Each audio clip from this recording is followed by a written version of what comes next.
Assembly ఎన్నికలకు అభ్యర్థుల ఎంపికలో వైసీపీ అధినేత జగన్ ఆచితూచి వ్యవహరిస్తున్నారు. టీడీపీ నేత అభ్యర్థుల ఖరారులో దూసుకుపోతుంటే జగన్ మౌనంగా ఉన్నాడని వైసీపీ ఆశావహులు కలవరపడుతున్నారు.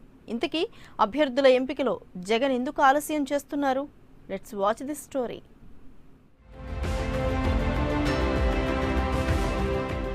సార్వత్రిక ఎన్నికల నోటిఫికేషన్ 1-2 రోజుల్లో రాబోతున్న తరుణంలో ఏపీలో పాలిటిక్స్ హీటెక్కాయి.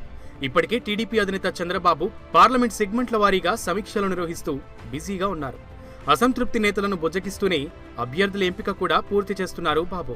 అయితే ప్రతిపక్ష నేత జగన్ మాత్రం ఇప్పటి వరకు ఏ నియోజకవర్గానికి అభ్యర్థిని ప్రకటించలేదు. పైగా సిట్టింగ్ ఎమ్మెల్యేలకు సైతం ఎమ్మెల్యే అభ్యర్థిత్వంపై వైసీపీ అధినేత ఇంకా క్లారిటీ కూడా ఇవ్వలేదు. ఇదే అంశం ఇప్పుడు ఆశావహుల్లో ఆందోళనను పెంచేస్తోంది.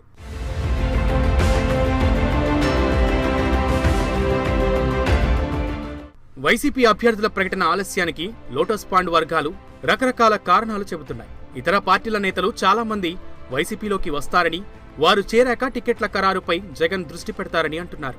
పార్టీ బలహీనంగా ఉన్న చోట్ల వలస నేతలకు టికెట్లు ఇస్తారని చెబుతున్నారు. తిరుగుబాటు అభ్యర్థులను కూడా గమనంలోకి తీసుకుని టికెట్లు కేటాయిస్తారన్నది పార్టీ వర్గాల టాక్.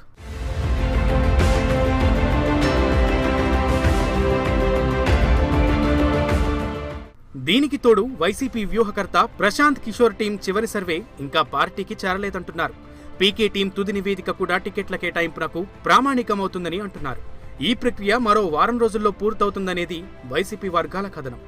అభ్యర్థుల ఎంపిక తర్వాత వైఎస్ఆర్సీపీ అధినేత జగన్ బస్సు యాత్రతో ప్రచారాన్ని హోరెత్తిస్తారని వైసీపీ నేతలు అభిప్రాయపడుతున్నారు.